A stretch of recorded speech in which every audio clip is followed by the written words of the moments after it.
So hey guys, welcome back to another video of Soul and Do, and I hope कि तुम लोग बहुत ही ज्यादा अच्छे मजे में होगे। वीडियो में आगे बढ़ने से पहले कहना चाहूंगी कि अगर इससे पहले का एपिसोड अभी तक चेकआउट नहीं किया है तो पहले जाओ जाकर से देख लो, वरना यहाँ तुम्हें कुछ समझ नहीं आने वाला। और अगर तुमने देख लिया है तो बिना किसी देर के आज के इस वीडियो को शुरू करते हैं, लेकिन इससे पहले प्रीवियस एपिसोड को थोड़ा सा जान लेते हैं। सो होमी, जैसे कि हमने लास्ट एपिसोड में देखा था जहाँ फाइनली ये लोग सही सलामत तरीके से सीनियर शाओ को बचा के ले तो आते हैं, लेकिन यहाँ पर उसके अंदर जो पॉइजन था वो काफी हद तक फैल चुका था, यहाँ तक कि उसकी विटलिटी के साथ भी वो फ्यूज हो चुका था। यहाँ पे यू हाओ उससे ट्यूलिप फ्लावर पिल के जरिए से उसके अंदर से पॉइजन को एक्सट्रैक्ट तो करता है, लेकिन यहाँ पे वो बेबी को बता देता है कि हमारे पास बस 2 साल जितना वक्त है और हमें हर हाल में उस एम्पर ग्रास को कलेक्ट करना ही होगा, वरना हम कभी भी कम्प्लीटली इवेक्यूर नहीं कर सकते। और अब आगे हमारे इस एपिसोड के स्टार्टिंग में हम यहाँ पर बेबी, यू हाओ और बाकी सबको देखते हैं, जहाँ पर बेबी अपनी बाहों में शाओ को लेकर कहने लगते हैं कि शाओ जरा देखो कि ये जगह तुम्हें याद है, ये हमारा घर हुआ करता था और आज यहाँ पर हम वापस आ चुके हैं। क्या तुम्हें याद है पहले तुम्हारा सबसे बड़ा सपना यही हुआ करता था कि तुम तांग क्लैन की ग्लोरी को वापस ले आओ, और आज जरा अपनी आंखें खोलो और देखो तुम्हारा वो तांग क्लैन वापस से रिबिल्ड हो चुका है। यहाँ पे वो पुराने वक्त को याद करने लगता है और उससे कहने लगता है कि जरा देखो तुम्हारा तांग सेट वापस से अपने पैरों पे खड़ा हो चुका है, जिसके तुम लीडर हो। यहाँ पे हम देखते हैं कि मिस्टर शाओई को थोड़ा थोड़ा होश आने लगता है। यहाँ भी उसके पास आकर से कहने लगता है कि टीचर शाओई जरा देखिए हम लोग घर वापस आ चुके हैं। इसी के साथ हम देखते हैं कि बारिश जो की हो रही थी वो रुक जाती है और अब यहाँ पे ये लोग सिस्टर शाओई को ट्रीट करना शुरू कर देते हैं, जहाँ पे पहले बारी बारी में भी उसका ख्याल रख रहे थे और तभी यहाँ पे बाकी के मेंबर्स भी यहाँ पे सिस्टर शाओई का दिन रात ख्याल रखते हैं। और रोज यू हाओ एक बार आकर उसकी बॉडी के अंदर से उस पॉइजन को धीरे धीरे करके ड्रेन भी करता, साथ ही थोड़ा थोड़ा करके लाइफ और भी उसके अंदर ऐड करता। यहाँ पे बेबी को उसकी हालत देखकर बहुत ही ज्यादा बुरा लग रहा था। अब तभी ये लोग जब उसके रूम से बाहर निकलते हैं तो यहाँ पे यू हाओ बताने लगता है कि मैं जिस मिशन में गया था इस दौरान मैंने होली स्प्लिट कल्ट के कुछ ऐसे भी टॉप मेंबर्स थे जिनसे बात करने का मुझे मौका मिला था, यहाँ तक कि मैंने ज़ोंग के साथ भी क्लोज कांटेक्ट बनाया था और मुझे यही फील हो रहा है कि जो इविल स्पिरिट मास्टर के जो एक्शंस हैं वो अभी भी काफी ज्यादा फास्ट है। कहने का मतलब ये है कि तांग क्लैन की जो सिक्योरिटी है और स्ट्रेंथ है हमें हर हाल में इसे इम्प्रूव करना होगा। जिसपे बेबी कहने लगता है कि यू हाओ आगे तुम कहना क्या चाहते हो। वो बताने लगता है कि जब मैं टीचर शाओई के लिए जो डिटॉक्सिफाइंग मेडिसिन को प्रिपेयर कर रहा था उन मेथड्स के जरिए से जो कि हमारे एंसेस्टर तांग सन छोड़ के गए, तो इस दौरान मुझे काफी ऐसे रेयर प्रॉपर्टीज वाले हर्ब्स का पता चला है जो कि डिटॉक्सिफाइंग के लिए काफी रेयर प्रॉपर्टीज को अपने अंदर समाये हुए हैं। यहाँ तक कि काफी सारे ऐसे मेडिसिन और हर्ब्स भी हैं जिन्हें की कंबाइन करके एक एलिक्सर के रूप में रिफाइन भी किया जा सकता है और इसका जो इफेक्ट है वो डिटॉक्सिफाइंग से कई गुना ज्यादा पावरफुल है। यानी कि अगर टीचर शाओई को उन ग्रेट पिल्स को दे दिया जाए ना तो उनके जो सर्वाइवल के चांस है वो और ज्यादा बढ़ जाएंगे और जो डिटॉक्सिफाइंग का प्रोसेस हम रोज आजमाते हैं हमें वो भी ज्यादा करना नहीं पड़ेगा। उनकी बॉडी का जो इम्यून सिस्टम है वो खुद इस टॉक्सिक के खिलाफ लड़ना शुरू करेगा। हम धीरे धीरे उनकी इम्यून सिस्टम को स्ट्रेंथ प्रोवाइड करा सकते हैं और इसीलिए मैंने फैसला किया है कि उन रेयर हर्ब्स के जरिए से मैं ऐसे ही काफी सारे पिल्स को रिफाइन करूंगा। और ये जो पिल्स है ये ना सिर्फ टीचर शाओई बल्कि तांग सेक्ट के जो कल्टीवेटर्स हैं उनको भी ब्रेक थ्रू कराने में काफी ज्यादा हेल्प प्रोवाइड कराएगा। जिसमें बेबी मान रहा था कि तभी यहाँ पर टीचर जो और टीचर गुआन यू कहने लगते हैं कि अच्छा तो तुम दोनों फाइनली आ ही गए। यहाँ पे शाओ टीचर जो के पास जाकर कहने लगती है कि आपको पता है मैंने आपको कितना मिस किया। तभी यहाँ पर जो टीचर जो है वो यू हाओ से कहती है कि जरा देखो तो आज तो तुम्हारे साथ यू हाओ भी है, ये तो कभी पकड़ में आता ही नहीं, तो बताओ क्या तुम एकेडमी से ग्रेजुएट हो गए हो। ये सुनते साथ ही यहाँ पे यू हाओ की बोलती बंद हो जाती है और वो कहने लगता है कि क्या ग्रेजुएट के। तभी यहाँ पे टीचर जो बताने लगती है कि हाँ बिल्कुल हमारे जो प्रेस्टिजियस सी गॉड पवेलियन है उनके जो मेंबर्स हैं वो सभी लोग काफी ज्यादा एजुकेटेड हैं। अगर किसी को पता चला कि एक मेंबर ऐसा भी है जो कि अभी तक ग्रेजुएट भी नहीं हुआ है तो जरा सोचो हमारी रेपुटेशन का क्या होगा। जिस सुनकर सभी लोग हंसते हैं तो सांशी कहने लगता है कि अरे आप किसकी बात कर रही हो, यहाँ पर तो सभी ग्रेजुएट हो गए हैं है ना। कि तभी शाओ कहने लगती है मैंने कभी नहीं सोचा था कि हमारा क्लास मॉनिटर सबसे लास्ट ग्रेजुएट होगा। जिसपे टीचर जो बताने लगती है कि पोसाइडन गार्डन का नया सीजन बहुत ही जल्द शुरू होने वाला है और ये हो क्योंकि तुम ग्रेजुएट नहीं हो और सिंगल भी हो तो इसलिए तुम्हें हर हाल में इसमें पार्टिसिपेट कर रही होगा। अब यह भी युवा बताने लगता है कि टीचर जो आपको पता है ना कि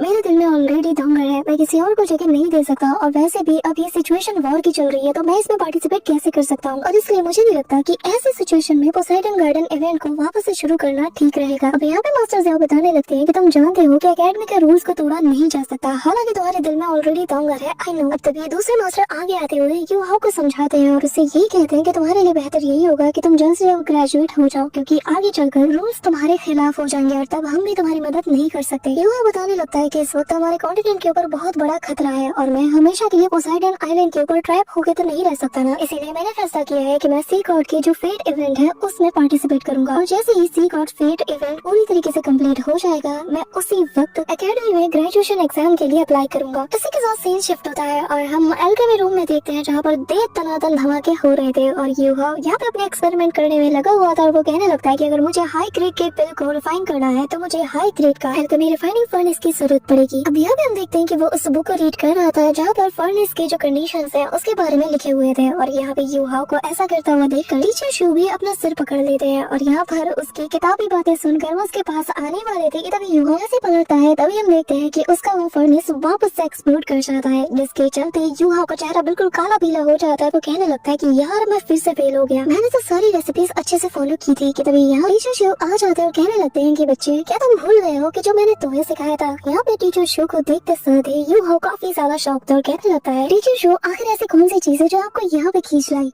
अब यूहाव उनके पास जाता है तो टीचर शू उसके सिर पे एक जोर का लगाते हैं और यूहाव कहने लगता है टीचर शू आखिर आपने मुझे मारा क्यों। जिसपे वो कहने लगता है कि तुम मुझे ये बताओ आखिर तुम रेयर और प्रीशियस मेडिकल हर्ब्स को रिफाइन क्यों कर रहे हो। क्योंकि रिफाइनिंग के प्रोसेस के दौरान ये अपने अंदर मौजूद हेवन एंड अर्थ की जितनी भी प्रोमोडाइल एनर्जी है उन्हें कंप्रेस करके उन्हें एक छोटी सी चीज में रिलीज करती है और एक ऑर्डिनरी फर्नेस इस लेवल के प्रेशर को कैसे हैंडल कर सकता है। हाँ, तुम्हें याद रखना होगा कि जो हेवनली फर्नेस होते हैं वो असल में किसी सोल टूल की तरह काम करते हैं एल्केमी प्रोसेस के दौरान। जितना ज्यादा एल्केमी फर्नेस में तुम रिफाइन करोगे उतना ज्यादा ये बेहतरीन होता जाएगा और जितने हायर लेवल का तुम फर्नेस यूज करोगे उतना बेटर तुम्हें रिजल्ट मिलेगा। ये सुनकर यूहाव कहने लगता है कि अच्छा, तभी मैं समझा कि मैं बार बार फेल क्यों हो रहा हूँ। जिसके बाद वो टीचर शू से रिक्वेस्ट करता है और कहता है कि प्लीज मुझे सिखाइए कि आखिर मैं एक नई टाइप के फर्नेस को कैसे बिल्ड करूँ। जिसमें वो कहता है कि बस तुम मुझे फॉलो करो, हमें हर हाल में तुम्हारे लिए एक ऐसे फर्नेस को डिजाइन करना ही होगा जिसका रैंक एटलीस्ट लेवल 9 हो। अब यहाँ पे यूहाव लेवल 9 के फर्नेस का सुनकर ही शॉक्ड हो जाता है तो वो उसे यहाँ पर अपनी चेम्बर में ले जाते हैं जहाँ पर ये लोग ब्लूप्रिंट तैयार करना शुरू कर देते हैं और हर एक फर्नेस के डिटेल के बारे में वो यूहाव को बताता है और हर एक मटेरियल के बारे में भी यूहाव बार बार यहाँ पे ब्लूप्रिंट्स को तैयार करता है। लेकिन यहाँ पे टीचर शू को कोई भी पसंद नहीं आता तो यूहाव और ज्यादा मेहनत करते हुए ब्लूप्रिंट्स को रेडी करता है। यहाँ पे यूहाव अपने पावर्स का भी यूज करता है जिसके चलते बीच बीच में तो हर जगह आग भी लग जाती है और वो फटाफट से जाकर अपने आइस पावर को यूज करते हुए सब कुछ रिपेयर करने की कोशिश करता है। यहाँ पे हम देखते हैं कि ऐसे यूहाव को काफी दिन लगने लगते हैं और तभी यहाँ पर हम ब्रदर काइटो और शाओ शाओ को भी देखते हैं जहाँ पर वो इतने सारे बॉक्सेस को जब देखते हैं तो वो लोग भी परेशान हो जाते हैं। अब यहाँ पे एक यूहाव और टीचर शू दोनों लगातार मेहनत करते रहते हैं। ऐसे ही काफी दिन बीत जाते हैं और फाइनली वो जो ब्लूप्रिंट था, जो अल्टीमेट फर्नेस का ब्लूप्रिंट था, वो कम्प्लीटली रेडी हो जाता है। अब टीचर शू कहने लगते कि हाँ और ये बस पहला स्टेप है कि तभी उनकी आंख लग जाती है और यहाँ पे यूहाव भी उनको चादर उड़ाकर यहाँ से चला जाता है। और जाते हुए यूहाव डोंगर को ही मिस कर रहा था क्योंकि आज सी गॉड फेस्टिवल है और इसी के चलते वो उसे इतना ज्यादा मिस कर रहा था कि तभी स्नो क्वीन यहाँ पे यूहाव को बुलाती है और जैसे वो उसकी आवाज सुनकर जाता है तो हम देखते हैं कि यहाँ पर शाओ का डिवाइन रेवोल्यूशन होने वाला था जिसके चलते उसे काफी ज्यादा पेन भी हो रहा था और यहाँ पर जो बाकी के यूहाव के जो मार्शल सूट्स थे वो भी ये सारा नजारा देखे जा रहे थे। यहाँ पे यूहाव को लग रहा था कि अनडेड वर्ल्ड के अंदर शायद डिवाइन रेवोल्यूशन नहीं आएगा, लेकिन फिर भी यहाँ पर डिवाइन रेवोल्यूशन आ चुका है जिसके चलते शाओ बुरी तरीके से इंजर्ड भी है। और यहाँ पे शाओ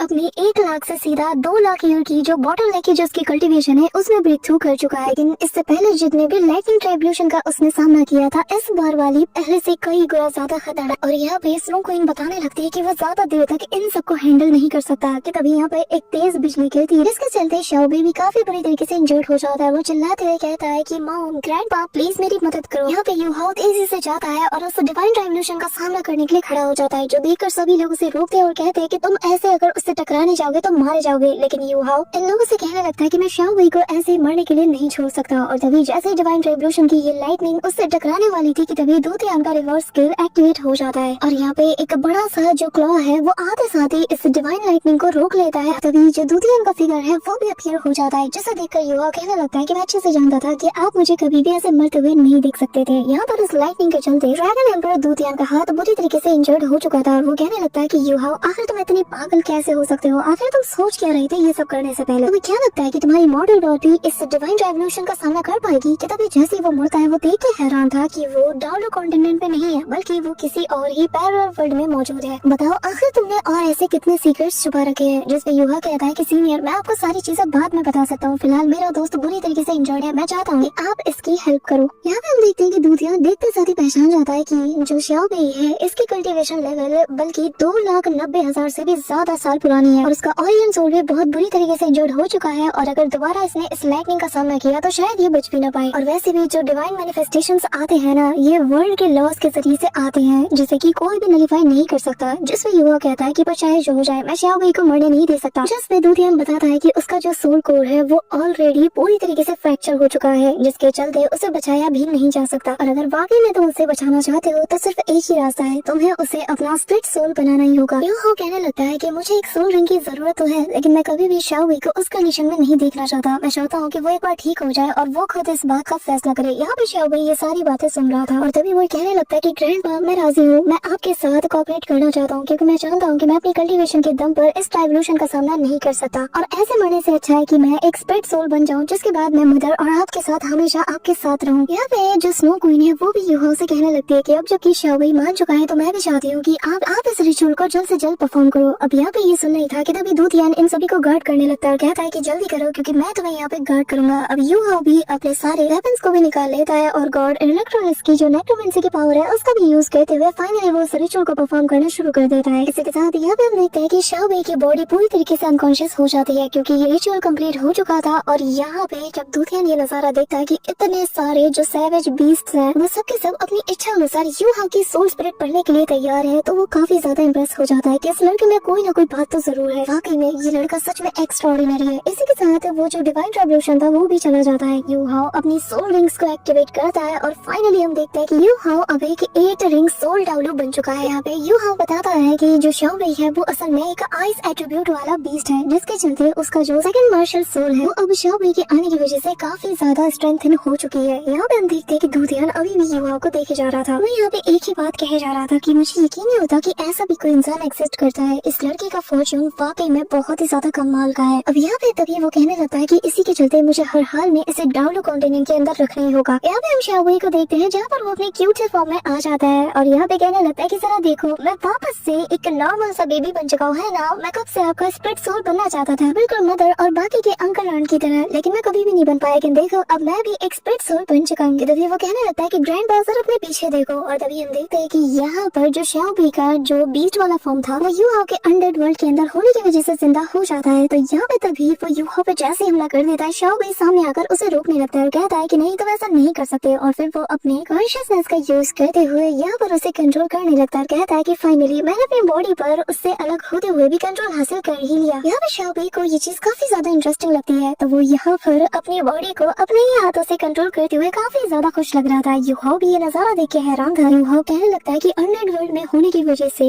जो शाओ वेई की सोल का थोड़ा सा हिस्सा है वो अभी भी उसकी बॉडी में रह गया है, जिसके चलते वो उसे कंट्रोल कर पा रहा है। काफी ज्यादा कमाल की बात है और ये सिर्फ बहुत रेयर केसेस में ही होता है। और अब क्योंकि इस वर्ल्ड के अंदर ये जिंदा है तो इसकी पावर और ऑरा है वो पहले से ज्यादा बढ़ चुकी है। यहाँ तक कि बिना डिवाइन ट्राइब्यूलेशन को पूरी तरीके से फेस किए इसका ब्रेक थ्रू भी हो चुका है और देखो ये अपने अल्टीमेट फॉर्म में आ चुका है। अब यहाँ पे हम देखते हैं कि दूधियान के सर के ऊपर से ये सारी जगह ये सारी बातें जा रही थी। तो वो फाइनली यहाँ पे यूहाओ से पूछने लगता है कि मुझे बताओ आखिर ये जगह कौन है और ये सारी चीजें क्या है। यूहाओ बताने लगता है कि इन सारी चीजों की शुरुआत होती है मेरे मास्टर इलेक्ट्रोलक्स से, जिन्हें की होली नेक्रोमेंसर के नाम से भी जाना जाता है, जो कि दूसरी दुनिया से इस दुनिया में आए थे। यहाँ पे इलेक्ट्रोलक्स यानी कि ये लाइक किसी का नाम सदस्य साथ है जो दूधियान है वो भी शौक था और कहने लगता है कि न जाने वो कितना ही पावरफुल पावर हाउस होगा जिसने की एक ऐसे डायमेंशन को बनाया है। अब गाइस इलेक्ट्रोलक्स के ऊपर हमने ऑलरेडी हमारे चैनल पे एक मूवी को अपलोड करके रखा है जो कि काफी ज्यादा कमाल की है। अगर तुमने नहीं देखा है तो पिन कमेंट जाके चेक जरूर कर लेना अगर तुम्हें इलेक्ट्रोलक्स मूवी देखनी हो तो। जिसके बाद वो यूहाओ से कहने लगता है कि अब तो तुम्हें तुम्हारे टीचर के लेगेसी के लिए और ज्यादा केयरफुल रहना होगा, मैं हमेशा तुम्हें बचाने के लिए नहीं आ सकता। जिस पर यूहाओ उनका शुक्रिया अदा करता है और कहता है कि मैं ख्याल रखूंगा। अब वो यहाँ से चले जाते हैं तो यहाँ पे हम देखते हैं कि जो ज्ञानमिंग है वो यूहाओ को यहाँ से जाने के लिए कहता है और कहता है कि हम लोग शाओ वेई का ख्याल रख लेंगे, फिलहाल के लिए तुम यहाँ से चले जाओ क्योंकि सी गॉड फेस्टिवल शुरू हो चुका है। यहाँ पे यूहाओ का चेहरा तो पहले ही उतर जाता है लेकिन ना चाहते हुए भी वो पहुँच जाता है, जहाँ पर जब वो सी गॉड फेस्टिवल का पोस्टर देखता है तो उसे डोंगर की याद आती है। वो कहने लगता है कि डोंगर आखिर तुम कहाँ हो। तभी यहाँ पे यूहाओ जैसे यहाँ पे आतिशबाजी को देखता है उसे थोड़ी भूख लग जाती है। वो कहता है कि मैंने बीते कुछ दिनों में ठीक से खाया भी नहीं, तो वो यहाँ डाइनिंग हॉल की तरफ रवाना हो जाता है